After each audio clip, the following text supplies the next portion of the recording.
À la faveur donc de cette journée internationale des droits de la femme, des voix s'élèvent un peu partout pour dénoncer les discriminations, les inégalités et les violences faites aux femmes. Eh bien, les femmes des hauts-bassins ont opté de porter la réflexion sur leur contribution à l'édification d'une société plus équitable. Bourema Kane, Kadouromenki. En tenue ou pas, toutes les femmes sont des VDP. C'est la conviction la mieux partagée ici, à cette commémoration de la 168e journée internationale des droits de la femme.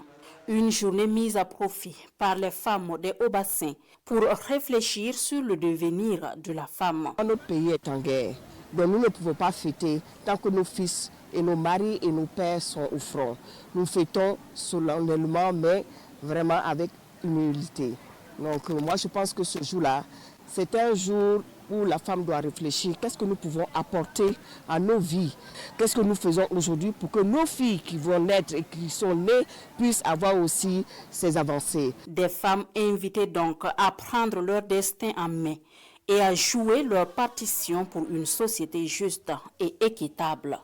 C'est aussi le moment pour les femmes de prendre la parole, d'exprimer leurs aspirations profondes et légitimes et de dénoncer de nombreuses discriminations qui persistent à leur encontre.